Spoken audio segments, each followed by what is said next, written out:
In human life process, we have talked in the past about narcissism and said that narcissism is an egocentric process that individuals and groups, tribes, even nations can operate from. So you can have a narcissistic country that only sees its own well-being as important, and that narcissistic country or the political system of it or the leaders of that country might advocate taking over other countries in order to feed upon them or to protect themselves from them. And we would suggest that there's a tad bit of narcissism in operation between Russia and Ukraine at this time. Are we making sense with this as a metaphor? We're not saying everyone in Russia is narcissistic. We are saying that the current system of command and control style top-down governance kind of can create a sort of narcissistic dynamic that can entrain the collective through propaganda, etc., and move and motivate them to be willing and even feel it's appropriate to go fight their beloved neighbors. So narcissism operates at all scales and levels within individuals, within families, within corporations, and even within nations. And we would suggest that there's a degree of narcissism that the human species operates from because we have ruthlessly, not being judgy, we've operated ruthlessly in our process of consuming the planet and turning it to our own ends without taking into account the well-being of the natural world. So we would suggest that there's a difference between a unilateral approach to anything based in ignorance and a narcissistic approach. There are many people who would operate authoritatively or unilaterally out of ignorance of how well they could collaborate with other people if they just knew how, if they had just had it modeled for them.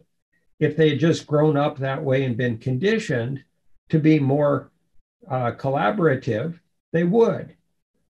Narcissism is more of they've been anchored into or nailed into a dynamic of fear-based egotism and domination of others and wanting to control other people, even by gaslighting them or manipulating them. Whereas a unilateral approach can simply be due to not knowing any other way. So a person who's operating unilaterally would likely be far more willing to change their behavior for the common good than a very narcissistically, egocentrically focused person or group or family or organization or nation.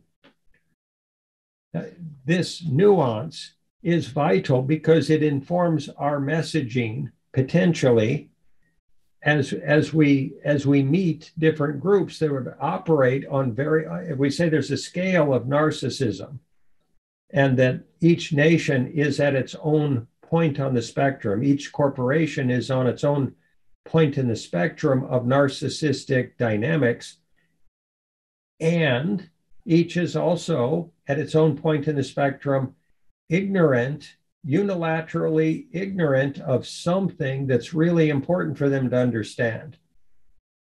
So if a nation hasn't been educated as to when, where, how, and why it's necessary to recycle or necessary to use less fossil fuels, and they just don't know any better, they don't have any support to change that, it's not that they don't want to change. It's not that they wouldn't change if they were given the opportunity.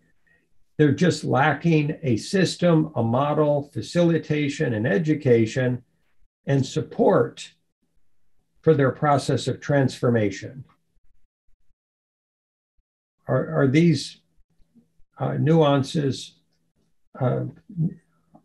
facilitative of understanding how we can approach groups of people and other organizations, and how it's important to be able to determine where folks are functioning at? Nobody's right or wrong. Narcissism is not bad, wrong, or evil. It's simply a way of life that people have been conditioned into through their life experiences. So narcissistic people may be more challenging to bring into a collaborative paradigm or model. That doesn't mean they can't be. And it does mean that if we find people who are overtly unilateral, it doesn't mean that they can't be very directly brought into a collaborative conversation and dynamic.